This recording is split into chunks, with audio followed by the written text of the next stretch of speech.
3 months after the hate crime that shocked Maplewood Heights, the courtroom was packed once again for the sentencing hearing. The three teenagers who had thought they were just having some cruel fun were about to learn the full weight of their actions. The past months had been a whirlwind of legal proceedings, media attention, and life-changing consequences that none of them had anticipated.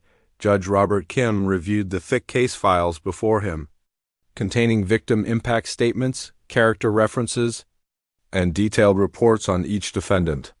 The evidence had only grown stronger over time, with additional witnesses and video footage painting a clear picture of premeditated hate crimes. Marcus Chun was called first. His family had maintained their stance of complete accountability and genuine remorse throughout the proceedings. Marcus had spent the 3 months in juvenile detention, where he had time to reflect on his actions. The boy who had once laughed nervously at racist jokes now understood the real impact of hatred. "Your Honor," Marcus stood as his attorney spoke for him, "my client wants to address the court and the Thompson family directly." Marcus approached the podium with obvious nervousness. He had lost 30 pounds during his detention, and his once confident demeanor had been replaced by genuine humility. "Mr. and Mrs. Thompson," he began, his voice cracking, "I know sorry isn't enough for what I did to your home and your sense of safety. I was a coward who went along with hatred instead of standing up for what was right." He continued, tears flowing freely. "My grandparents came to America to escape persecution. They would be ashamed of what I did. I want to spend the rest of my life making up for those terrible minutes." Judge Kim sentenced Marcus to 2 years of juvenile detention, with the possibility of early release for good behavior, followed by 5 years of probation. He was also ordered to complete 2,000 hours of community service, working with elderly residents and diversity education programs. Marcus's parents had already paid for all damages to the Thompson property and established a college scholarship fund for students pursuing racial justice studies. Their restaurant business had suffered initially but was slowly recovering as the community recognized their genuine efforts at accountability. Tyler Brooks faced the court next. His situation was complicated by his father's fall from grace and the family's inability to decide on a unified response. Tyler's mother had wanted to take full responsibility from the beginning, but his father's anger and denial had prevented meaningful action.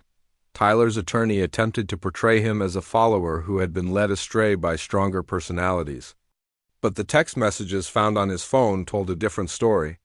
Messages showed Tyler bragging about previous incidents where his father's position had protected him from consequences. The defendant showed a pattern of believing himself above the law.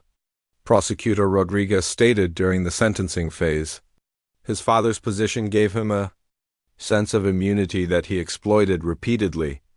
Judge Kim was particularly harsh in his sentencing of Tyler. "Your sense of entitlement and belief that your father's badge made you untouchable makes your crimes even more serious," he declared. Tyler received 3 years in juvenile detention with no possibility of early release, followed by 7 years of probation. Tyler's father, former Sergeant Mike Brooks, watched from the gallery as his son was led away in shackles. His 22-year police career had ended in disgrace, and he now worked as a night security guard at a shopping mall. The family had lost their home and been forced to move to a smaller apartment. Across town, Tyler's mother had filed for divorce, unable to live with her husband's continued denial of their son's wrongdoing. She visited Tyler regularly in detention, but their relationship remained strained by years of enabling behavior. Finally, Jake Morrison approached the bench. His father's aggressive legal strategy had completely backfired, and the additional evidence that emerged during the investigation had made Jake's situation much worse. The prosecution had uncovered a disturbing pattern of racist behavior dating back to middle school. School records showed multiple incidents where Jake had targeted minority students with harassment and threats. His parents had consistently intervened, using their legal connections to minimize consequences.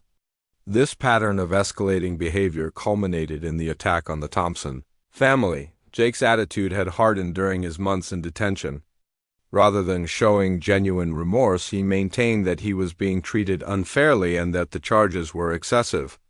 His lack of authentic accountability was noted by court, psychologists, and social workers. The defendant continues to show no genuine understanding of the impact of his actions, the court-appointed psychologist reported. He views himself as a victim of circumstance rather than accepting responsibility for his choices. Judge Kim's sentencing of Jake Morrison was the harshest of all. You were the ringleader of this hate crime, and your continued lack of remorse shows you pose an ongoing threat to community safety, the judge declared. Jake received the maximum sentence, 5 years in juvenile detention, followed by 10 years of probation and 5,000 hours of community service. The Morrison family's law practice had collapsed completely. David Morrison's aggressive defense of his son and public statements minimizing the hate crimes had cost him most of his clients. He eventually declared bankruptcy and was forced to sell their mansion. The family moved to another state, trying to escape the scandal, but the internet never forgets. Jake's crimes followed him wherever they went, making it impossible for the family to rebuild their former life. Meanwhile, the Thompson family had slowly begun to heal. The outpouring of community support had been overwhelming and heartwarming. Their home had been completely restored, with neighbors volunteering their time and local businesses donating materials and services. Martha's flower garden, which had been destroyed in the attack, was rebuilt by the high school's gardening club as a gesture of apology for the actions of their fellow students. The new garden was more beautiful than ever, featuring a small memorial stone reading "Love Conquers Hate." William had become a reluctant but powerful voice for racial reconciliation in the community. Despite his preference for privacy, he began speaking at schools and community events about the importance of standing up to hatred and the impact of racist actions on victims. "Those boys took away our sense of safety for a while," William told a packed auditorium at Maplewood High School 6 months after the attack. "But this community gave us something even more valuable, proof that love and kindness are stronger than hatred." The school district had implemented comprehensive new programs addressing racism and hate crimes.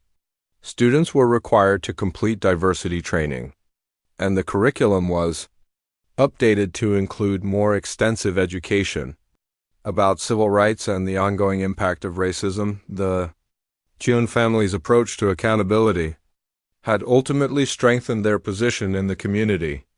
Their restaurants not only recovered but thrived as customers appreciated their genuine remorse and commitment to making amends.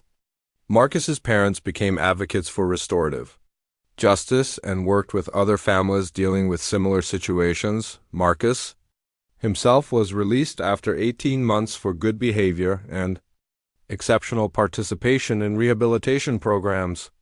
He spent his remaining detention time tutoring other young offenders and speaking to community groups about the consequences of hate upon his release.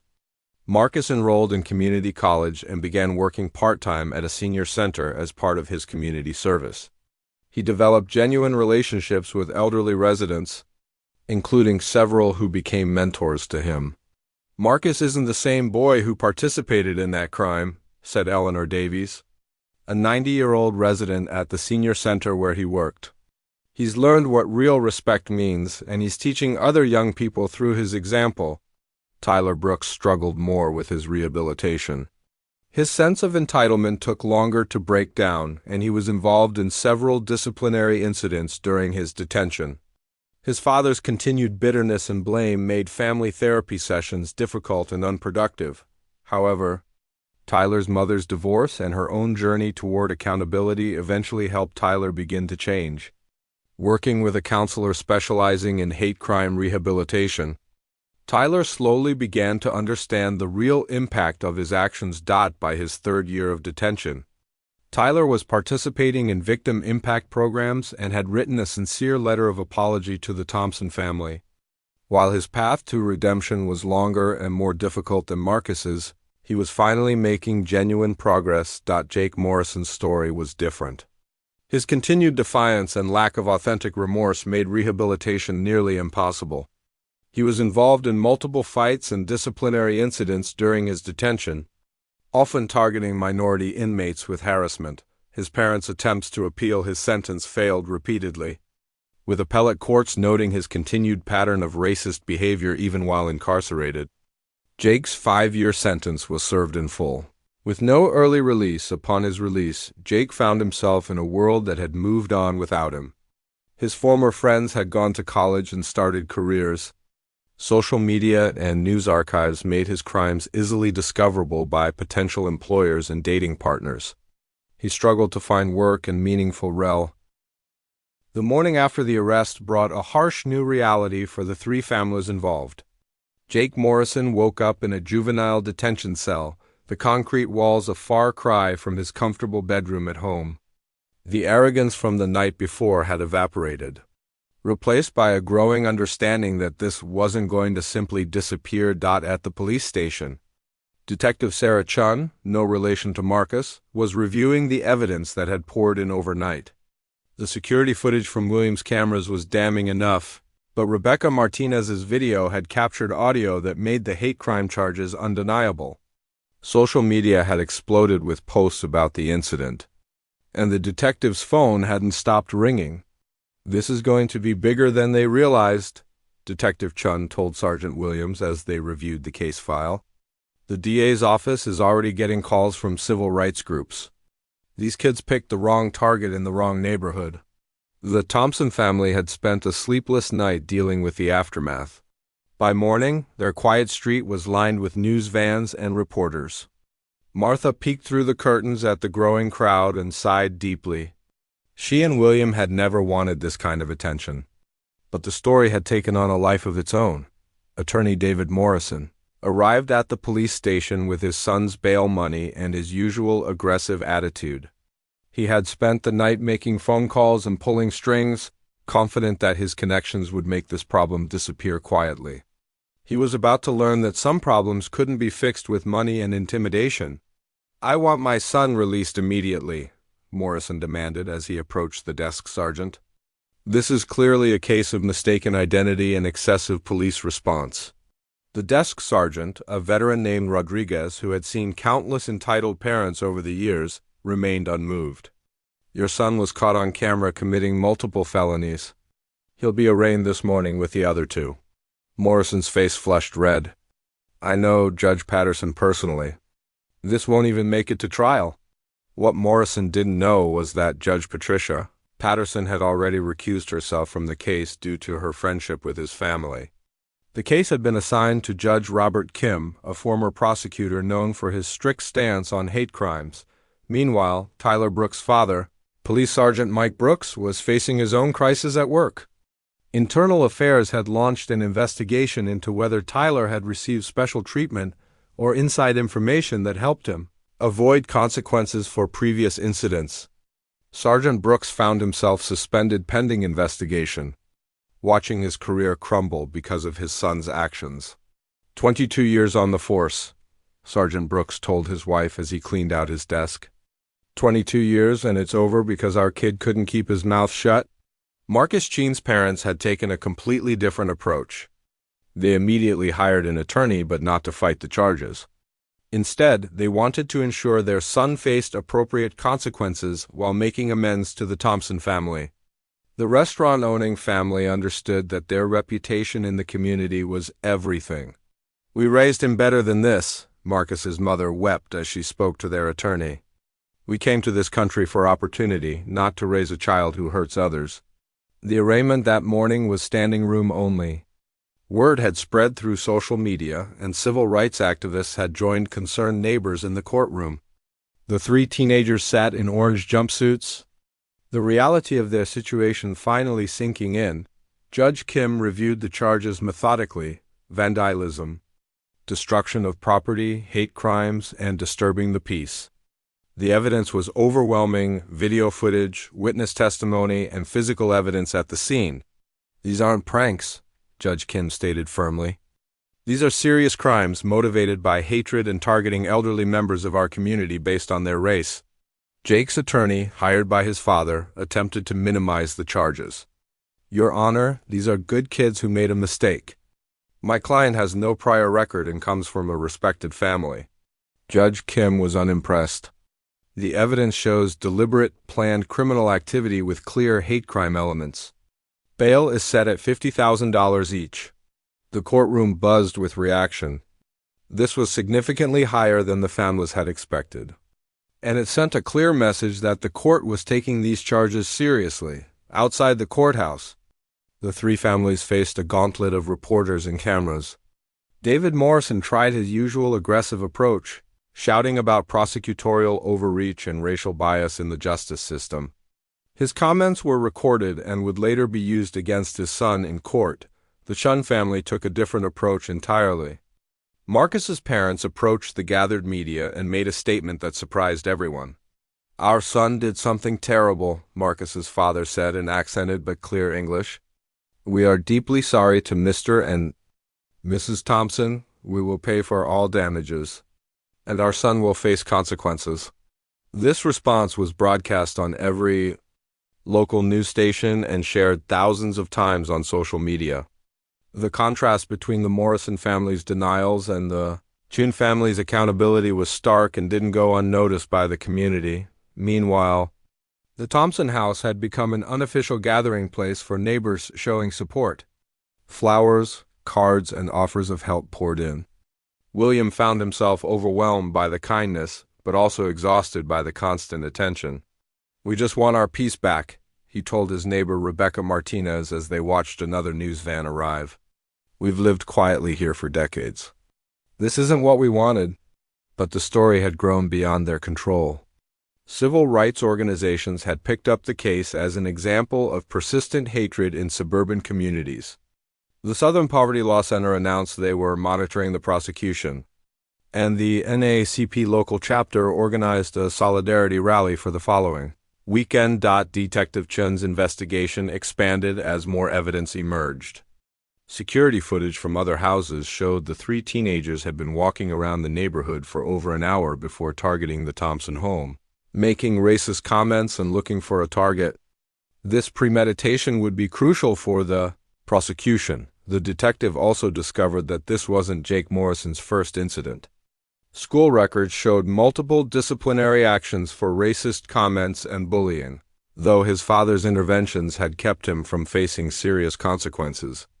This pattern would be presented to show this wasn't an isolated mistake. Tyler Brooks' situation worsened when Internal Affairs discovered that his father had indeed intervened in previous incidents. Text messages on Tyler's phone showed him bragging to friends about getting out of trouble because of his father's badge. Sergeant Brooks' suspension became permanent termination. "You ruined my career," Sergeant Brooks confronted his son during a jail visit. 22 years of service? Gone because you couldn't keep your hatred to yourself. At Maplewood High School, the incident had created major controversy. Students were divided between those supporting the arrested teens and those horrified by their actions. The school administration called emergency assemblies to address hate and tolerance. But the damage to the school's reputation was already done. Marcus Chun faced particular challenges at school.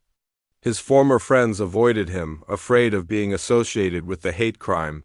Students who had never spoken to him before approached with questions and judgments. His academic performance, previously excellent, began to suffer under the stress. Jake Morrison's situation was even worse. His girlfriend broke up with him publicly, posting on social media about not wanting to be associated with racism. His college admission to a prestigious university was revoked when the admissions office became aware of his arrest. The Morrison family's law practice also faced consequences. Several clients canceled their contracts, unwilling to be represented by attorneys whose son had committed hate crimes. David Morrison's aggressive defense of his son had backfired spectacularly, making him appear to condone the behavior. "You're destroying everything," David Morrison screamed at his son during a tense jail visit. "Our family name, my practice, your future, all of it gone because of one stupid night." The Chun family took a radically different approach. They visited the Thompson family personally to apologize and offer to pay for all damages plus additional compensation. This gesture was received warmly by the elderly couple, who appreciated the family's genuine remorse. "Your son made a terrible mistake," William told Marcus's parents during their visit. but you're showing him how to make it right. That matters. The Brooks family fell somewhere in between. Tyler's mother wanted to take responsibility and make amends, but his father's anger and embarrassment prevented any meaningful outreach. Their family was fracturing under the pressure of the scandal, and Sergeant Brooks' lost career. As the days passed, more consequences emerged. The high school's diversity and inclusion program was scrutinized, with critics arguing that the school had failed to address the underlying attitudes that led to the hate crime. The school board called emergency meetings to address the crisis. Local businesses began weighing in on the controversy. Several restaurants and shops posted signs supporting the Thompson family and denouncing hatred. The Maplewood Community Center announced plans for a series of racial harmony workshops in response to the incident. The peaceful Tuesday evening in Maplewood Heights was about to be shattered by the worst kind of hatred. Martha and William Thompson, both 73 years old, had just finished their dinner and were settling into their favorite armchairs to watch the evening news. They had lived in their modest two-story home for 48 years, watching the neighborhood change from a small community into a thriving suburb. The Thompsons were beloved by most of their neighbors, known for their beautiful garden and Williams' habit of helping anyone who needed a hand with yard work or small repairs, but not everyone in the neighborhood appreciated the elderly black couple who had been there longer than most. 3 houses down lived the Morrison family, whose 17-year-old son Jake had been causing trouble for months. Jake Morrison was tall, blond, and carried himself with the arrogance that came from never facing real consequences for his actions. His parents, both successful lawyers, had a habit of making problems disappear with money and threats, rather than teaching their son right from wrong. Jake had gathered his usual group of friends that evening: Marcus Chun, whose parents owned several restaurants in town, and Tyler Brooks, whose father was a local police sergeant. The 3 teenagers had been drinking beer stolen from Tyler's garage, and their conversation had turned ugly as they complained about everything they thought was wrong with their lives. Jake had been especially angry since failing his driving test for the 3rd time that morning. "This whole neighborhood's going downhill," Jake slurred, crushing his empty beer can. "My dad says property values are dropping because of certain people who don't belong here." Marcus laughed nervously. Despite being Asian himself, he had learned to go along with Jake's comments to avoid becoming a target. "Yeah, man, whatever you say." Tyler, emboldened by alcohol and his father's badge, nodded enthusiastically. "My dad's always complaining about having to respond to calls in certain areas. Says some people just attract trouble." The 3 had been walking aimlessly through the neighborhood when they passed the Thompson house.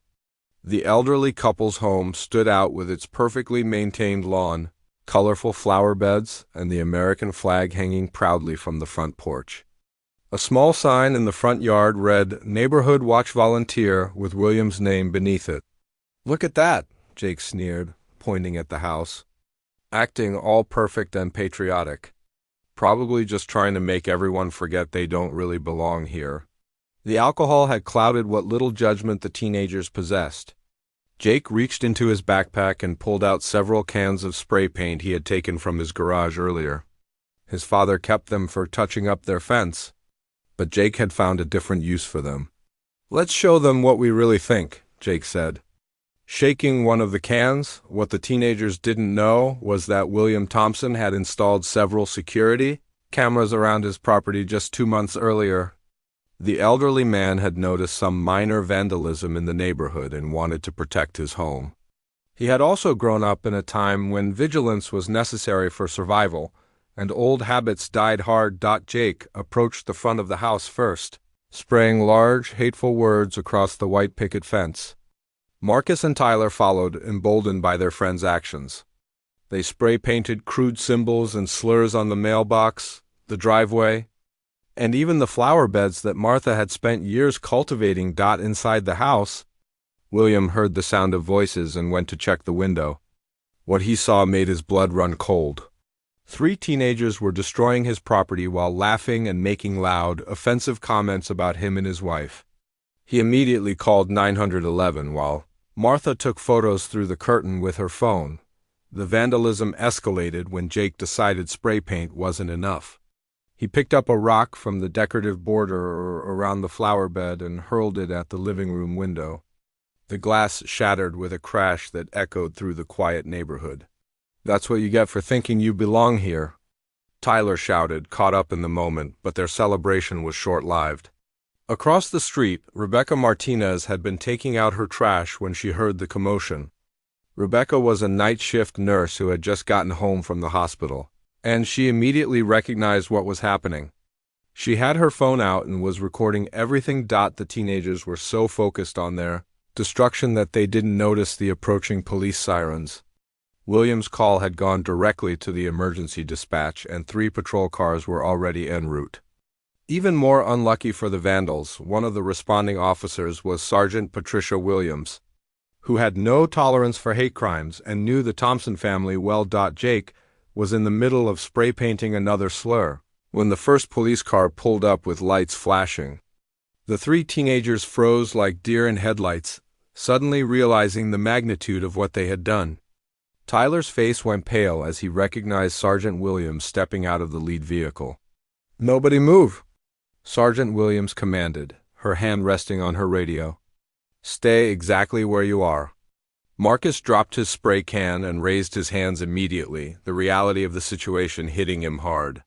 Tyler looked desperately at the police car, hoping to see his father, but Sergeant Williams was not someone who would go easy on anyone. Regardless of their connections, Jake, however, tried to run. He dropped his spray can and bolted toward the backyard, hoping to escape through the neighborhood's network of privacy fences. Unfortunately for him, Officer Mike Rodriguez had already positioned himself in the backyard after seeing the suspect descriptions. "Going somewhere?" Officer Rodriguez asked as Jake nearly ran straight into him. Meanwhile, William and Martha had come outside to survey the damage.